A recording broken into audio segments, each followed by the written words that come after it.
Hey, welcome to the Cheap Air Gunner channel. It's Cherokee Steve. I just wanted to do a quick pre-video introduction into this past week.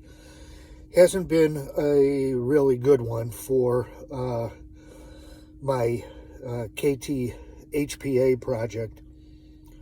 It Monday developed some type of leak. It had lost 1 MPA's worth of air from the tank in where I had last filled it up to. After trying to break it all down and take the gun apart with the exception of the valve slash Z elbow slash bottle assembly and submersed it in water, it was easy enough to find out where the leak was coming from. The regulator where it screws into the Z elbow it is where the air bubbles were coming from, and obviously that's where the leak was. There's a machined notch on the edge of it. I'm assuming it's for safety purposes. I did come across a picture on the eBay website where the kit is sold, where I was able to notice that notch actually appears in one of the pictures of that same fitting.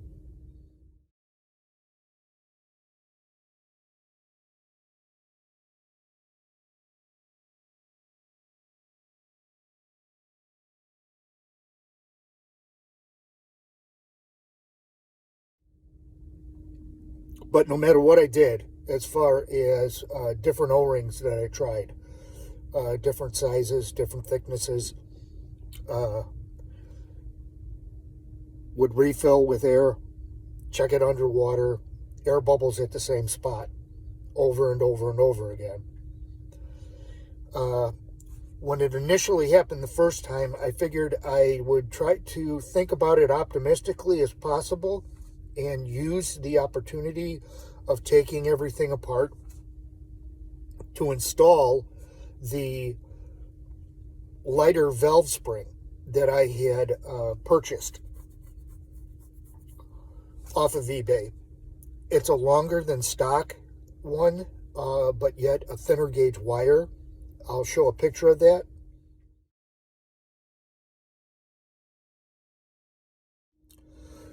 So I installed that, got everything put back together. There still was an air leak at the same area of the machine notch on the regulator fitting that I referred to. At that point, I was beyond wanting to fill the assembly up to a full pressure.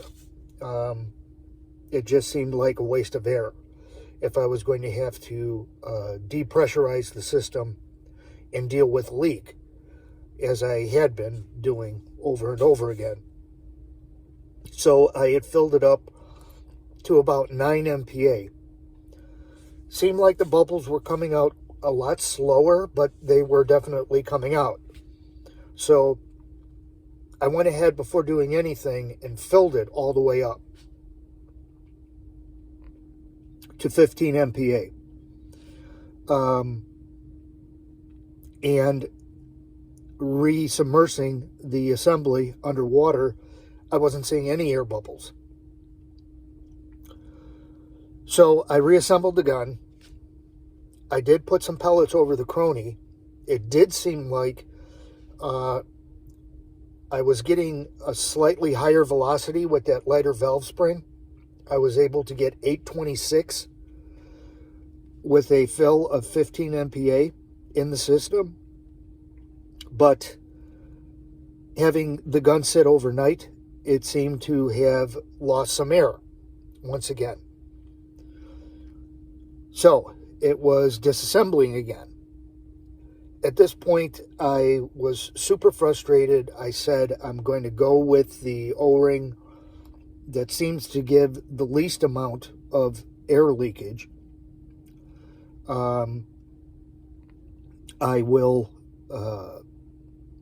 I guess, have to just live with the fact that it is going to leak, that it's just a matter of filling when I'm going to be shooting the gun, filling when I'm going to be hunting with the gun. Hopefully it doesn't get any worse and that it remains a slow leak, so that when I am shooting, it is at or near high pressure. And that's all I can really think of doing. But once I get down in my basement, I'm going to get a little bit more into it in more specifics.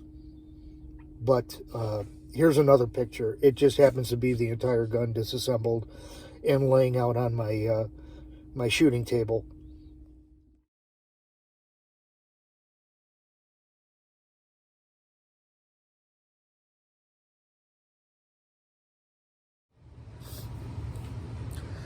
Well, now that I'm home from work, I am pleased to have come down here and checked on the KT HPA.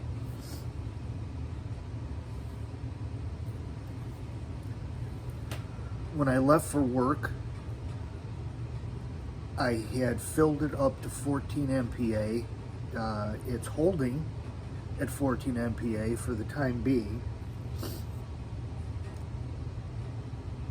One of the things I showed the picture of, but as you can see here, is that little notch in the regulator piece that runs between the bottle and the Z elbow fitting.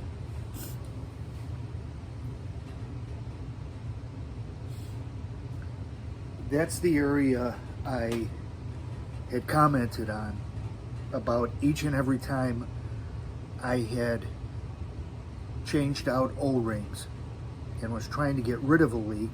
Number one, that's where the leak initially was, and I just couldn't find an O-ring, size-wise, thickness-wise, that would keep air bubbles from coming to a particular location.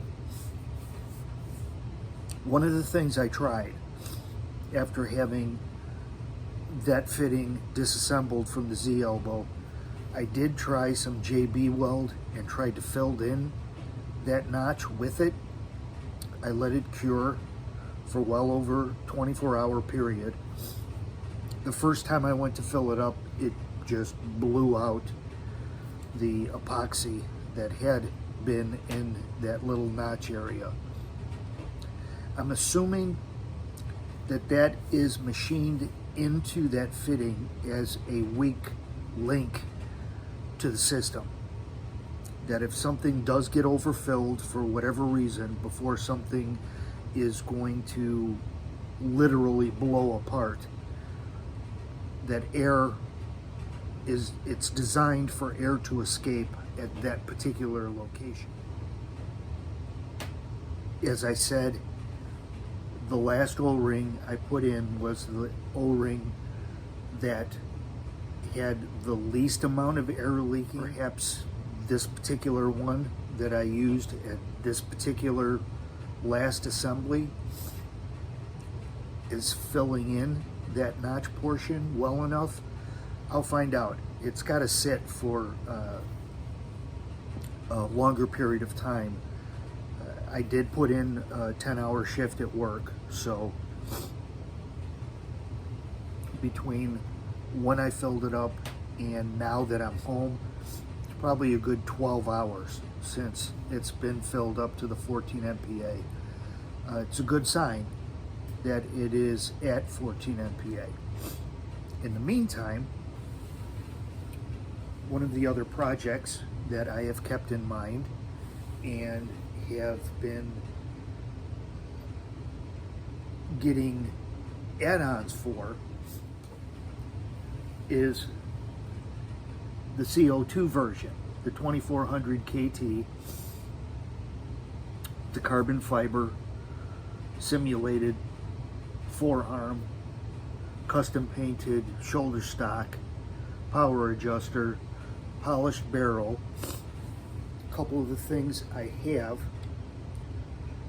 that I got for it, I added this little pipe insulation on here. Yeah, a little bit more comfortable for cheek rest. But I did get another dot sight. It's the exact same one that I had installed on the 1322 project giveaway gun. The exact same one. As far as the functionality of it and the price, it just couldn't be beat. I mean, it's under $22 on eBay, free shipping, works great. Westlake is the name of the manufacturer. And I have a trigger shoe for it as well. Now, one of the things I had in mind, I don't plan at this particular point anyhow in modifying the valve or transfer ports in any way.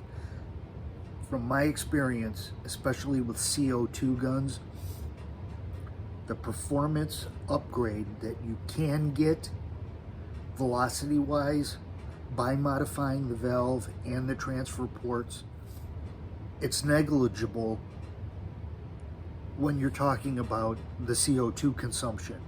The extra CO2 that's going to be used, the drop in the number of shots you're going to get from a single 12-gram capsule is a lot. And weighing that against the power increase that I have seen, that I have gotten from modifying CO2 valves in the past, it's kind of not really worth it, in my opinion. That's where I'm at right now. That may change. May end up doing videos on modifying the valve that's in there. I'm not planning on doing that right now, but one of the things I did keep in mind is the fact that that particular gun, as it is right now, has an 18-inch barrel on it. And my 2289 backpacker has a 14.5-inch barrel. So I'm kind of debating in my mind whether I should see what kind of velocity increase I can get by putting the 18-inch barrel on my backpacker and putting the 14.5-inch barrel on the 2400 KT CO2 version.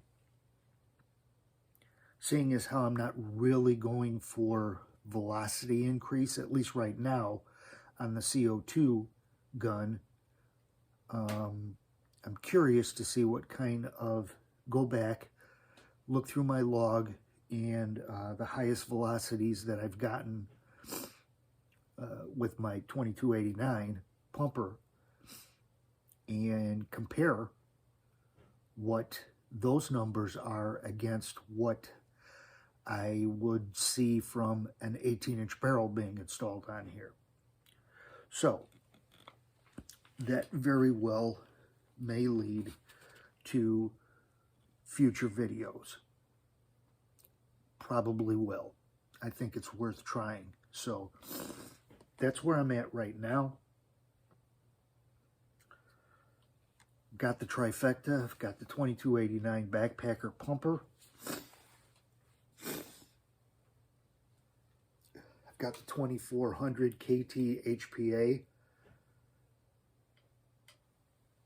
And I've got the 2400 KT CO2. So, lots of good Crosman products. We'll see what comes out of it as far as my curiosity and what I could do with some of the things I have available for both the CO2 and the 2289. Thanks for checking out the video. You guys stay safe and shoot safe.